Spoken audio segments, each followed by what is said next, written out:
Amém, meus irmãos? Abram as Sagradas Escrituras no livro do Êxodo, capítulo 19. Êxodo, capítulo 19. Nós vamos dar continuidade à exposição da palavra do Senhor. Êxodo 19, meus irmãos, do versículo 1 ao versículo 9, assim nos diz a palavra do Senhor. No terceiro mês da saída dos filhos de Israel da terra do Egito, no primeiro dia desse mês, vieram ao deserto do Sinai. Tendo partido de Refidim, vieram ao deserto do Sinai, no qual se acamparam. Ali, pois, se acampou Israel em frente do monte. Subiu Moisés a Deus, e do monte o Senhor o chamou, e lhe disse: assim falarás à casa de Jacó, e anunciarás aos filhos de Israel: tendes visto o que fiz aos egípcios, como vos levei sobre asas de águia, e vos cheguei a mim? Agora, pois, se diligentemente ouvirdes a minha voz, e guardardes a minha aliança, então sereis a minha propriedade peculiar dentre todos os povos, porque toda a terra é minha. Vós me sereis reino de sacerdotes e nação santa. São estas as palavras que falarás aos filhos de Israel. Veio Moisés, chamou os anciãos do povo e expôs diante deles todas estas palavras que o Senhor lhe havia ordenado. Então o povo respondeu a uma: tudo o que o Senhor falou, faremos. E Moisés relatou ao Senhor as palavras do povo. Disse o Senhor a Moisés: eis que virei a ti numa nuvem escura, para que o povo ouça quando eu falar contigo, e para que também creiam sempre em ti. Porque Moisés tinha anunciado as palavras do seu povo ao Senhor. Vamos orar. Senhor Deus, Deus amado, que se revelou a Moisés, a Israel, aos profetas, aos patriarcas, sacerdotes, apóstolos, que se revelou plenamente em Cristo Jesus, e que de forma suficiente fala conosco na sua palavra. Fale conosco, meu Deus. Encha-nos, Senhor, do entendimento, que é a melhor coisa, Senhor Deus, para nós vivermos neste mundo mau. Ajude-nos a entendermos esta porção sagrada da Tua palavra. Nós pedimos isso no nome de Cristo Jesus, o nosso Senhor. Amém. Irmãos, nós estamos diante de uma das passagens bíblicas mais importantes do livro do Êxodo, do Antigo Testamento. É um dos pontos altos dessa narrativa. Deus tirou o povo de Israel do Egito. 400 anos eles ficaram ali, sofrendo na mão dos egípcios, na mão de Faraó, passando situações extremamente difíceis, deprimentes. Mas o Senhor levantou Moisés, e o Senhor falou para Moisés ir lá e tirar o povo do Egito. Deus então mandou 10 pragas no Egito. Cada praga daquela, meus irmãos, foi uma humilhação a uma divindade egípcia. Deus estava mostrando: eu sou o único Deus, só eu existo, eu comando tudo, eu comando os animais, eu comando as águas do Nilo, eu comando a vida das pessoas. Por isso que ele tirou a vida do primogênito de Faraó e de todos os egípcios e de todos os animais dos egípcios. Então Deus pega e tira o seu povo de lá. Imagine a cena, uma multidão, milhares de pessoas. Os estudiosos não estão certos de quantas pessoas eram. Alguns falam 1 milhão, 2 milhões, 4 milhões de pessoas. Foi uma multidão. E Deus então guiou aquele povo como uma águia que cuida dos seus filhotes, que leva os seus filhotes nas suas costas, e os conduziu até o Monte Sinai. E quando ele chegou ali, na verdade ele estava cumprindo uma promessa que ele havia feito a Moisés. Ele falou para Moisés: eu vou tirar o povo do Egito. e eu vou trazê-los até aqui, a este monte, o monte onde Deus estava falando com Moisés, e eles vão me adorar aqui.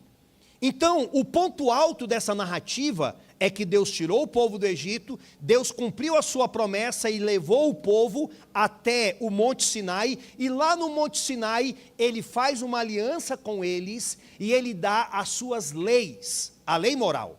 O que temos aqui no capítulo 19 é uma espécie de um contrato de casamento, e depois no capítulo 20, ele vai então dar os 10 mandamentos, que são o resumo da sua lei.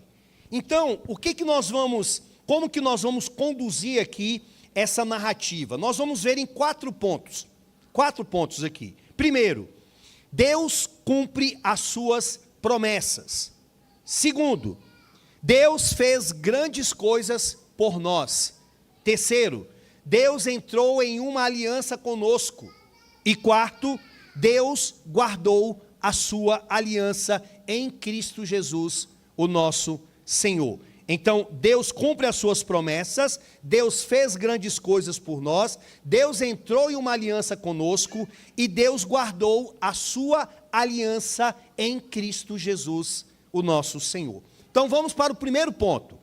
Deus cumpre as suas promessas. O capítulo 19, ele começa com uma introdução, versículo 1 e versículo 2. É uma introdução que especifica tempo e lugar.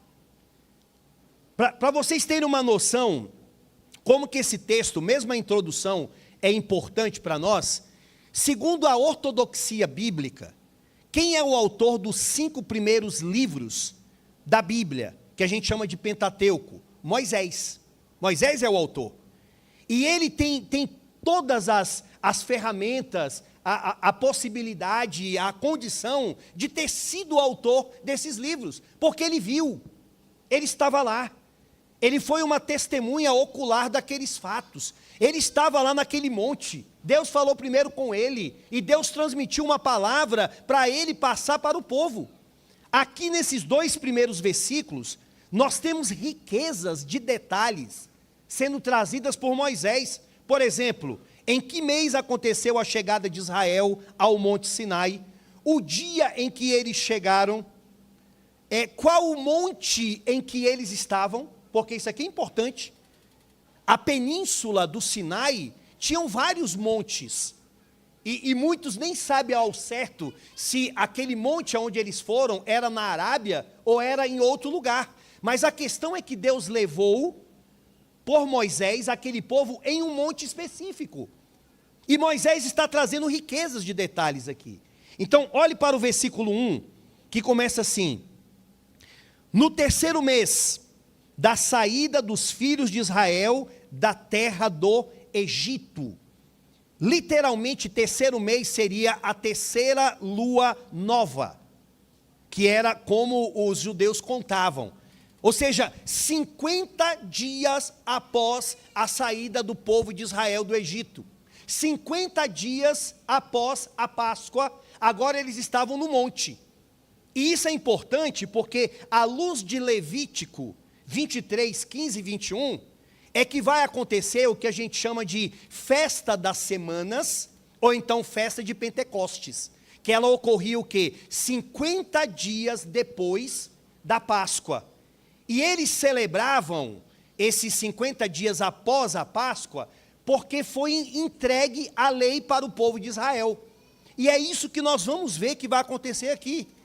50 dias após a saída do Egito, 50 dias após a Páscoa que eles celebraram, agora eles estão lá no monte, o monte de Deus, o púlpito de Deus no deserto, aonde Deus vai falar com o povo e aonde o Senhor vai entregar a sua lei e vai fazer uma aliança com eles. Olha o versículo 2: tendo partido de Refidim, vieram ao deserto do Sinai, no qual se acamparam. Ali, pois, se acampou Israel em frente do monte. Meus irmãos, que lugar aparentemente assim improvável humanamente para o povo de Israel estar, para receber a lei. Eles estavam no deserto. um lugar inóspito, íngreme, árido, sem vegetação, sem ter nada, mas lá eles estavam diante de um grande monte, um monte imponente, aonde Deus se revelou a Moisés. E aquele monte ali, dizem alguns estudiosos, era uma espécie de um grande púlpito. Olha que coisa interessante. Era o púlpito de Deus no deserto. Já pensou, minha irmã? A senhora lá numa situação daquela, mas eu estou no deserto. Aqui não tem nada. Aqui não tem uma vegetação bonita, mas tem um monte gigantesco. E nesse monte Deus está falando por ele. É interessante que, à luz de Deuteronômio, diz a palavra do Senhor que todas as pessoas ouviram quando Deus falou pelo monte. Era igual, por exemplo, a gente pensa no Areópago, lá no Novo Testamento. Os filósofos que iam ali discursar, ou o próprio Paulo que falou naquele lugar. Meus irmãos, a acústica ali, mesmo antiga, era perfeita. Quem estava lá de cima, todo mundo ouvia. Agora, pensa no próprio Deus, bradando do monte, e todas aquelas pessoas ouvindo o Senhor. Isso estava acontecendo aqui. Agora, vejam que no final do versículo de número 2, o texto diz que eles se acamparam em frente do monte. De frente do monte. Qual era esse monte? A gente não sabe, pelo menos à luz do versículo 2, não dá o nome.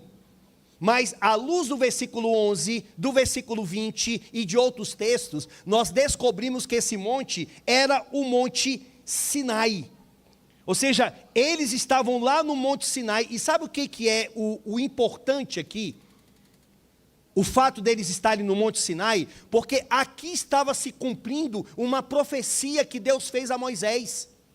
Lá no capítulo 3, que foi o capítulo que nós fizemos a leitura aqui nesta manhã, o que Deus fez, meus irmãos? Deus chamou Moisés.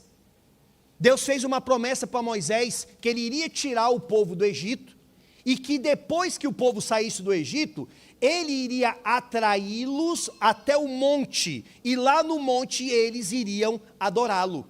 Foi isso que ele disse. Por exemplo, no capítulo 3, versículo 11, diz assim: então disse Moisés a Deus: quem sou eu para ir a Faraó e tirar do Egito os filhos de Israel? Deus lhe respondeu: eu serei contigo, e este será o sinal de que eu te enviei. Depois de haveres tirado o povo do Egito, servireis a Deus neste monte. Vocês estão entendendo? Deus falou com Moisés no Monte Sinai, e Deus falou para ele: Moisés, depois que eu tirar o povo do Egito, este povo estará aqui, e eles virão aqui para me servir, para me adorar. E era isso que estava acontecendo aqui na narrativa do capítulo de número 19. Ou seja, Deus cumpriu as duas promessas que ele fez. Tirou o povo do Egito e conduziu o povo até o Monte Sinai. Agora, como que Deus conduziu? Aqui nessa passagem não fala, mas em outras passagens bíblicas, são textos paralelos, nos traz a ideia de que eles foram conduzidos até o monte pela presença teofânica de Deus. Durante o dia, uma nuvem guiava o povo de Israel, levando eles até aquele lugar certinho. Durante a noite, uma coluna de fogo iluminava o caminho deles para que eles andassem aonde Deus queria. E quem era que estava fazendo isso? O próprio Cristo. O próprio Cristo, na sua pré-existência, estava conduzindo o povo de Israel até aquele monte. Irmãos, e não pensem, vocês, que estas coisas aconteceram só naquela época de Deus guiar. É bem verdade que a gente não tem mais a presença teofânica de Deus, com uma nuvem guiando, ou uma coluna de fogo iluminando, mas não pense vocês que vocês estão sozinhos neste mundo. Quem conduz, quem guia, quem direciona, quem abre portas, quem fecha portas é o Senhor na tua vida. Porque nós somos o povo do pacto, nós somos o povo da aliança. Deus é o Emanuel, é o Emanuel que está conosco. é Ele que nos conduz. Hoje, por exemplo, estarmos aqui, é nossa responsabilidade, é o dia do Senhor, mas quem é que nos conduziu? Quem é que nos trouxe até aqui? É o próprio Deus. Agora, irmãos, o foco aqui, desse primeiro ponto, é mostrar que Deus cumpre as suas promessas. Ele cumpre. Ele fez isso com Israel. Ele prometeu para Moisés, eu vou tirar e eu vou trazê-los para cá. Isso nos mostra, por exemplo, à luz de Números 23, 19, que diz, Deus não é homem para que minta, e nem filho do homem para que se arrependa. Porventura, tendo ele prometido, não o fará? Ou tendo ele falado, não o cumprirá? O Deus que promete, cumpre. Vejam, Deus prometeu que ia enviar o seu filho, ele veio.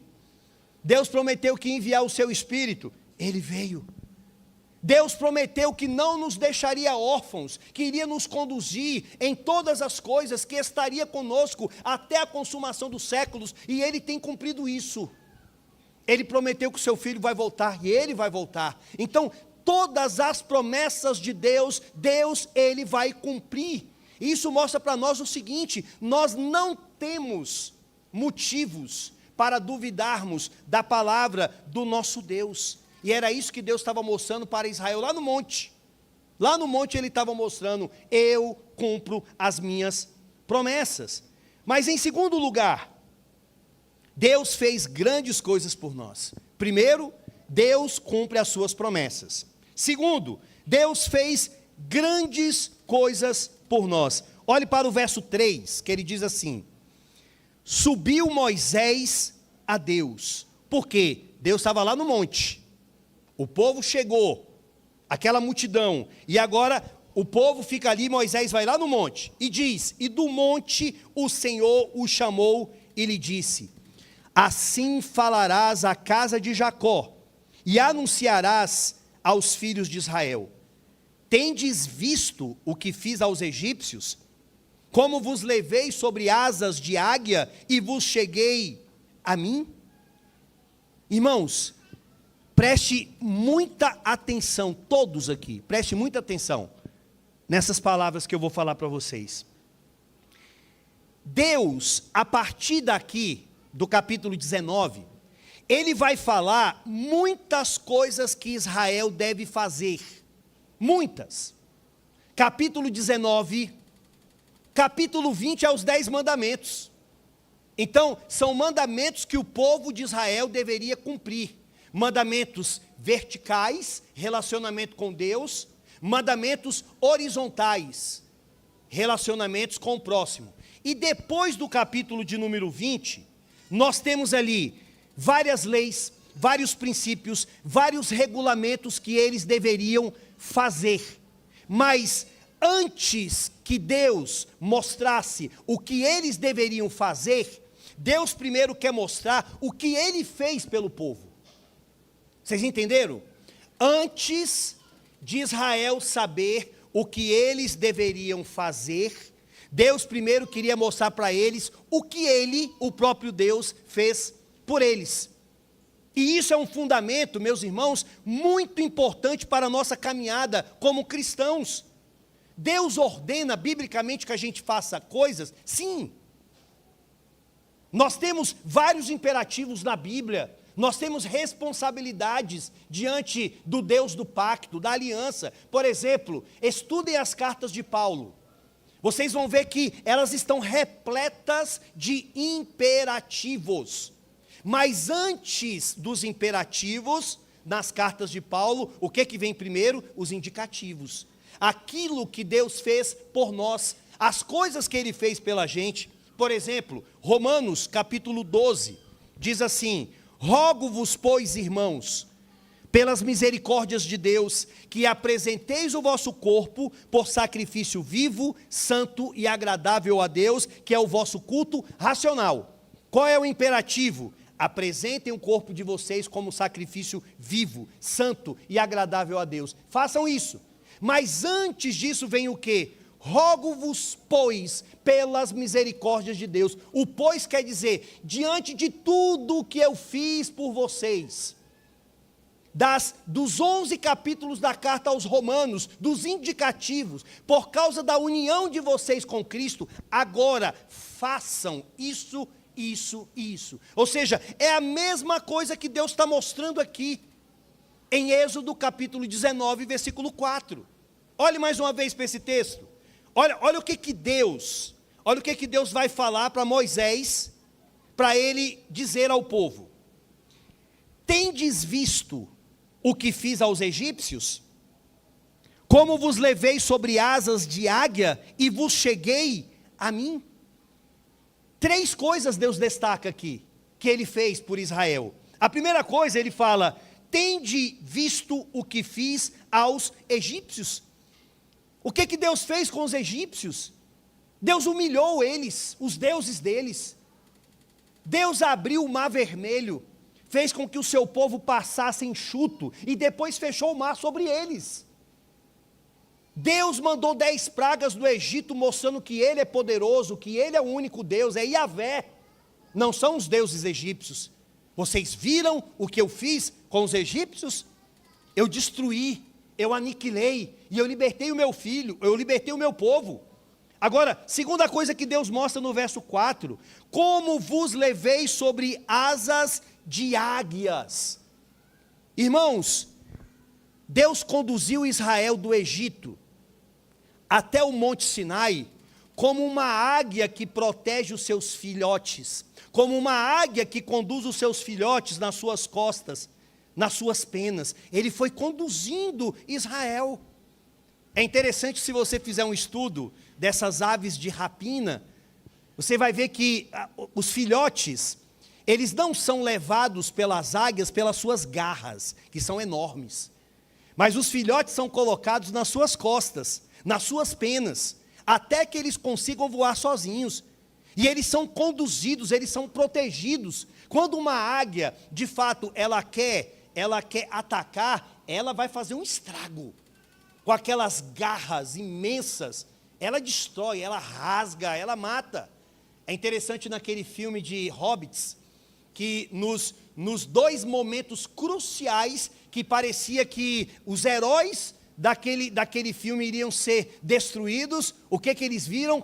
Águias. E aí eles gritavam, lá vem as águias, porque as águias vinham para socorrê-los, e libertava, e fazia ali todo o trabalho. Ou seja, aqui nesse texto bíblico, Deus está dizendo, eu conduzi vocês como uma águia.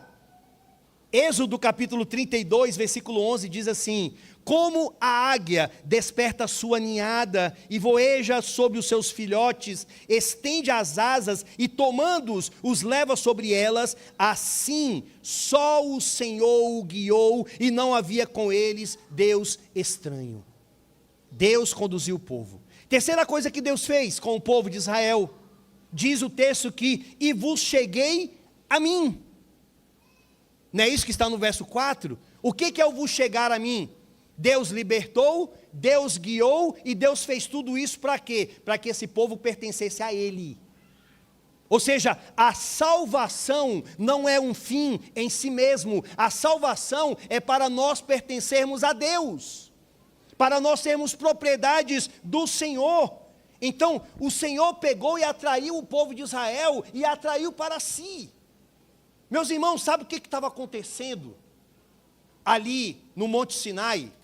Muitos estudiosos, como por exemplo Mauro Meister, Gerhard van Groningen, Gerhard Voss, eles vão colocar esse texto aqui, e essa manifestação de Deus e o povo, como se fosse um casamento. É o casamento de Israel com Deus. É o casamento do povo de Deus com o seu Senhor. Por isso que em muitos momentos no Antigo Testamento, Deus vai ser chamado de marido de Israel. E aqui estava acontecendo, meus amados irmãos, uma espécie de um contrato. Deus estava dando leis, Deus estava mostrando diretrizes, como que esse casamento pode caminhar de uma forma correta que agrade ao Senhor. Então, o que a gente tem que aprender aqui? O cerne da vida cristã sempre será o que Deus fez por nós e não o que nós fizemos por Deus. Coloque isso na sua mente. Não é o que você fez, é o que Deus fez. Por isso que um autor chamado Martyn Lloyd-Jones, ele dizia assim: vida cristã não começa com um grande faça, mas vida cristã começa com um grande já foi feito. E é pura verdade. Quando nós chegamos no cristianismo, nós não temos que fazer coisas para que o cristianismo exista. Nós já chegamos com a consciência de que grandes coisas já foram feitas. Meus irmãos, assim como Israel foi liberto do Egito, foi conduzido por Deus para pertencer a Ele, assim também aconteceu conosco.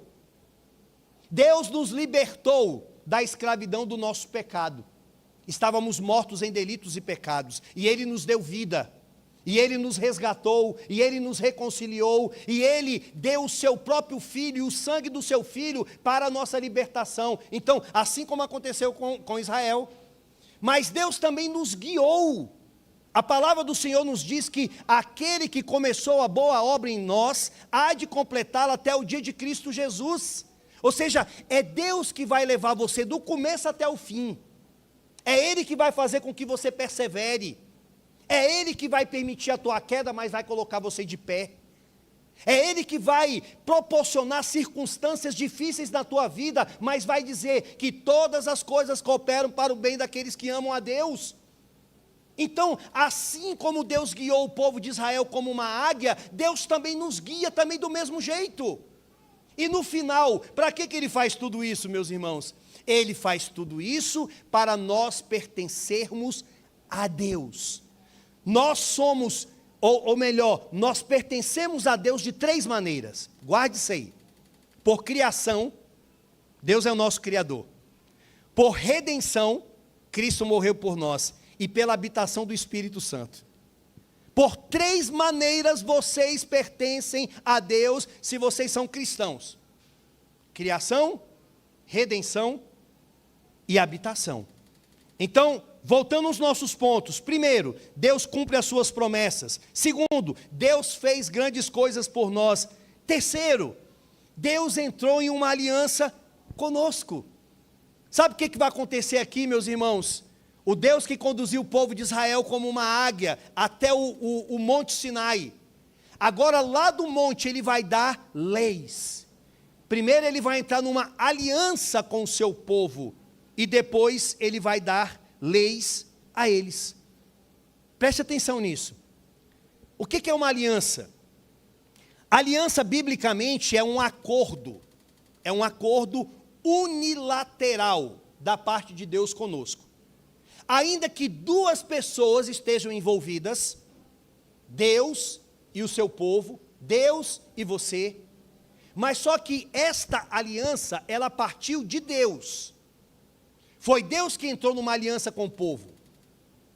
Para os meus irmãos, principalmente muitos de vocês que estão vindo de outras denominações, o entendimento reformado, majoritário, sobre a aliança, é que nós não cremos no dispensacionalismo, mas nós cremos na teologia da aliança, ou da teologia pactual.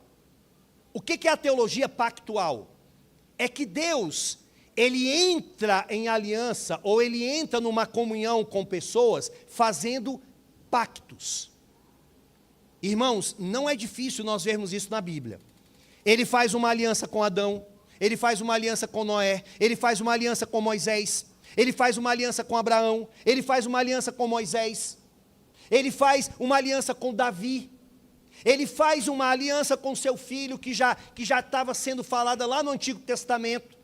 Então, como que eu sei que a Bíblia não é uma colcha de retalhos? Como que eu sei que a Bíblia é harmônica, é coesa, ela vai te conduzindo para um começo, meio e fim? Pela aliança. As alianças, elas costuram, elas demonstram uma unidade dentro da narrativa bíblica. Antes destas alianças aqui na terra, houve uma aliança que ocorreu na eternidade. uma aliança entre o Pai, o Filho e o Espírito Santo. O Pai é aquele que te escolheu dentro da aliança. O Filho é aquele que morreu por você dentro da aliança. E o Espírito Santo é aquele que regenerou, aplicou a salvação na tua vida. Então, cada um das pessoas da Trindade ficou com um papel dentro desta aliança. Então, quando nós chegamos aqui, para vocês entenderem, quando nós chegamos aqui em Êxodo capítulo 19, nós vamos ver o quê? Uma aliança que foi feita com Moisés no Monte Sinai com o povo, que a gente chama a aliança do Sinai. Mas essa aliança, na verdade, ela é um desdobramento de uma aliança que foi feita antes com Abraão. E que mais à frente, ela vai ser ratificada, reiterada com Davi, depois com Cristo. É a mesma aliança que a gente chama de aliança da graça, só que ela tendo vários contornos, vários desdobramentos. Então, aliança, Deus faz. Aliança requer obediência. Você obedece, você mantém nessa aliança. Você desobedece, vai acontecer consequências. Então, com isso em mente, olhe para o versículo 5. Agora, pois, se diligentemente ouvirdes a minha voz e guardardes a minha aliança, olha, guardardes a minha aliança. Então, olha a consequência de se guardar a aliança que Deus estava fazendo. Sereis a minha propriedade peculiar dentre todos os povos, porque toda a terra é minha. Vós, porém, versículo 6, vós me sereis reino de sacerdote e nação santa. São estas as palavras que falarás aos filhos de Israel. Observe algumas coisas dessa aliança aqui, meus irmãos. Primeiro, a gente vê claramente a eleição de Deus. Claramente. E eu quero pensar com vocês, tanto lá no Antigo Testamento como agora. Olha o que diz o verso 5. Agora, pois, se diligentemente ouvirdes a minha voz e guardardes a minha aliança, então sereis a minha propriedade peculiar dentre todos os povos, porque toda a terra é minha. Deus poderia ter escolhido outros povos.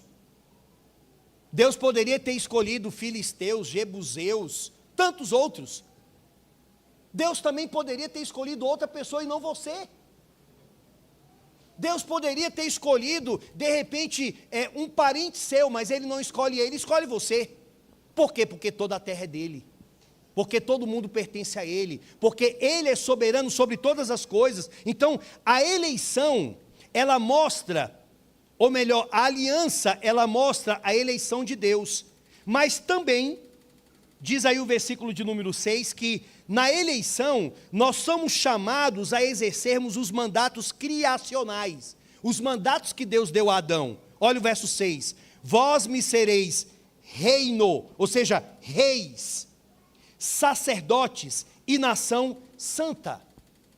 Irmãos, Deus estava chamando o povo de Israel para eles serem reis na terra, debaixo do Rei Supremo. Para eles serem sacerdotes, mediadores entre o povo e Deus. E para eles serem o quê? Uma nação santa. Era uma grande responsabilidade. Se Deus quiser, eu vou falar isso na semana que vem. O terceiro mandamento, não tomarás o nome do Senhor teu Deus em vão. O que é tomar? Não vou tomar? O que é isso? Não tomar, na verdade, diz respeito a não representar de forma equivocada o nome de Deus na terra. Por quê? Deus entrou numa aliança conosco e nós temos que representá-lo aonde nós estivermos. Seja no casamento, seja no trabalho, seja na escola, seja jogando futebol, seja jogando um tênis, aonde você estiver, se você é um crente, você está representando Deus, porque você foi colocado como um rei, você foi colocado como um sacerdote e você foi chamado para ser um santo, porque você está numa aliança com o santo Deus. Agora, irmãos, se vocês estão comigo, eu vou falar igual o professor Reginaldo lá no seminário, vocês estão comigo? para entender se vocês estão compreendendo o que eu estou falando. Vejam que essa promessa que é feita aqui, não é uma promessa que foi feita só para Israel. Eu quero que vocês pasmem, caiam o queixo e fiquem assim, uau, que bênção, Deus, isso também tem a ver comigo. Olha o que diz em 1 de Pedro, a primeira epístola de Pedro, capítulo 1, versículo 9. Lá no Antigo Testamento Deus está falando para Israel, mas existe o Israel espiritual que somos nós, aonde as promessas também se cumprem em mim e em você, que somos gentis. Olha o verso 1, capítulo 1, versículo 9. Vós, porém, ou seja, nós, igreja, sois raça eleita, sacerdócio real, nação santa, povo de propriedade exclusiva de Deus, a fim de proclamardes as virtudes daquele que vos chamou das trevas para a sua maravilhosa luz. Vós sim, que antes não erais povo, mas agora sois povo de Deus, que não tinhais alcançado misericórdia, mas agora alcançaste misericórdia. Ou seja, o pacto que Deus fez lá atrás, é um pacto também, na nova aliança, o pacto da graça, que chega até nós. Nós também somos propriedade exclusiva de Deus, somos uma raça eleita, somos sacerdócio real, somos uma nação santa, a fim de proclamarmos as virtudes daquele que vos chamou das trevas para a sua maravilhosa luz. Ou seja, o que eu estou dizendo aqui? A responsabilidade que esteve sob Israel também está sobre nós. Lembra? Indicativos, imperativos. Deus primeiro falou os indicativos. O que eu fiz? Agora, Ele está falando o que nós devemos fazer. A nossa responsabilidade. Mas em terceiro lugar, então o que nós já vimos? Deus cumpriu as suas promessas. Deus fez grandes coisas por nós. Agora em terceiro, Deus entrou, ou melhor, terceiro, Deus entrou em uma aliança conosco, que é o que a gente acabou de ver. Em quarto e último lugar, Deus guardou a sua aliança no seu Filho. Então, vamos recapitular. O povo chega no monte. Deus chama Moisés. Deus fala com o povo. Deus entra numa aliança com o povo. E agora o povo vai responder. Eles vão falar o que eles vão fazer. Olhe para o verso 7. Veio Moisés, chamou os anciãos do povo e expôs diante deles todas estas palavras que o Senhor lhe havia ordenado. Então o povo respondeu a uma: tudo que o Senhor falou, faremos. E Moisés relatou ao Senhor as palavras do povo. Disse o Senhor a Moisés: eis que virei a ti numa nuvem escura, para que o povo ouça quando eu falar contigo, e para que também creiam sempre em ti. Porque Moisés tinha anunciado as palavras do seu povo ao Senhor. O que eles falaram? Deus entrou numa aliança, Deus falou o que eles tinham que fazer, e eles, em uníssono, disseram: tudo que o Senhor falou, faremos. O autor Campbell Morgan, ele diz assim: a resposta deles foi sincera, mas foi ignorante. Ignorante. Irmãos, o povo que falou tudo que o Senhor falou, faremos, 3 meses depois, eles estavam dançando na frente de um bezerro de ouro. Pouco tempo depois, eles estavam na idolatria. Pouco tempo depois, eles estavam falando: foi este Deus que nos tirou do Egito. Está entendendo? Olha só, meus irmãos, a aliança é feita por Deus. A aliança exige obediência do povo de Deus, mas o povo de Deus não cumpriu a aliança de Deus. O povo não cumpriu. É aí que entra a figura principal, o ápice das Escrituras, Jesus Cristo nosso Senhor. É aí que entra Ele. É aí que entra o pacto da graça, que você não cumpriu, mas outro cumpriu. Que você não foi condenado, mas outro foi condenado. Cristo Jesus cumpriu o que o povo falou que iria fazer. Tudo que o Senhor falou, faremos. Quem é que fez? Jesus, não o povo. Quem é que fez? Jesus, não vocês.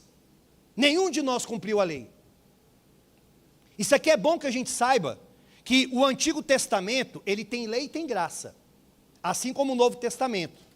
Pessoas eram salvas lá pela graça, pessoas lá tinham a lei. Novo Testamento também tem lei, Novo Testamento também tem graça. Então, aquelas pessoas que sabiam a lei de Deus, deveriam cumprir a lei de Deus, eram responsáveis por isso, elas não cumpriram. Mas Deus não é homem para que minta e nem filho do homem para que se arrependa. Deus foi muito claro quando ele falou em Ezequiel que a alma que pecar, essa morrerá.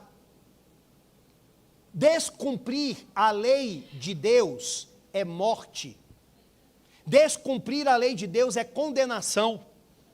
Por isso que em Gênesis capítulo 15, depois leiam lá com muita calma, quando Deus faz aliança com Abraão, e quando Deus pega e coloca ali as partes desmembradas de um animal, de um lado e do outro, e aí Deus estava mostrando, olha, quem descumprir a minha lei, o meu pacto, vai acontecer assim com ele. Vai acontecer isso, vai ficar desmembrado, vai ser destruído. Deixa eu te perguntar uma coisa, meu irmão, de forma retórica. Por que vocês acham que Jesus na cruz, quando a terra em 6 horas se tornou em trevas, e Jesus deu um brado dizendo, Eloi, Eloi, lama sabachthani, que as pessoas diziam, ele está chamando Elias. Mas na verdade era a ira de Deus caindo sobre ele. Por que a ira caiu sobre ele se ele era puro? Por que a ira caiu sobre ele se fomos nós que descumprimos a lei de Deus? Por que ele sofreu tanto? Por que ele teve uma morte excruciante, horrível? Por quê? Porque alguém descumpriu a lei de Deus e ele, Jesus Cristo, veio no lugar dessas pessoas. Deus não passa a mão no pecado. Deus não tolera pecado. Deus não faz jeitinho como nós fazemos. Deus é um Deus de palavra. Deus puniu o povo, ou melhor, Deus puniu o filho dele na cruz, no seu lugar, para que hoje você não devesse mais nada ao Senhor. Cristo cumpriu a lei de Deus, que o povo não cumpriu, e Cristo sofreu a condenação da lei de Deus, porque Deus requeria isso. Há um autor chamado Palmer T. Robertson. Ele compara, ele chama a aliança de uma administração soberanamente administrada através de sangue. Tanto que alguns hebraístas vão dizer que uma aliança literalmente significa cortar algo, que aquilo traz sangue. Então, Cristo na cruz do Calvário, ele estava morrendo no lugar de pessoas que deixaram de guardar a lei de Deus. Meus irmãos, isso eu termino dizendo o seguinte, isso é maravilhoso, nós pensarmos nisso, que o Deus que entrou numa aliança conosco, não nos deixou sozinhos. Diante de Deus, imagine aqui o Sinai, e todos nós lá, e a gente vira para Deus e fala, Senhor, tudo o que o Senhor falou, faremos. Tudo que o Senhor falou, faremos. Mas aí hoje você entende o seguinte, sim, isso se cumpriu, mas porque Cristo fez isso em meu lugar. Cristo fez isso em meu lugar. Entendam isso, cada crente aqui, cada crente. É por isso que o culto é para Cristo. É por isso que as músicas falam sobre Cristo, não sobre nós, não sobre o nosso ego, não massageando as nossas feridas.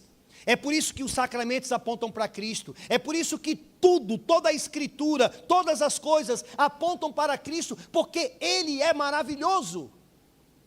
Por isso que é inadmissível igrejas que ficam bajulando homens.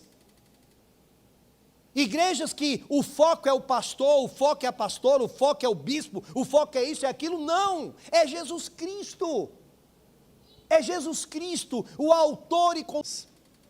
Ele cumpre as suas promessas. Deus fez grandes coisas por nós.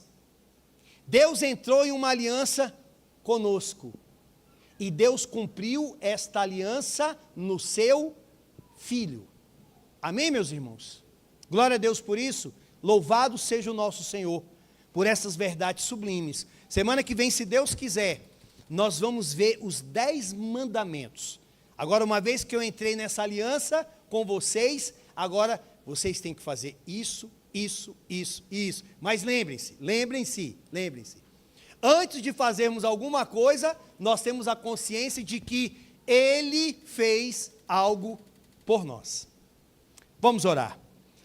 Querido Deus, nós te damos graças, Senhor, por esta aliança que foi feita no Sinai, por esta aliança que aponta para Jesus Cristo.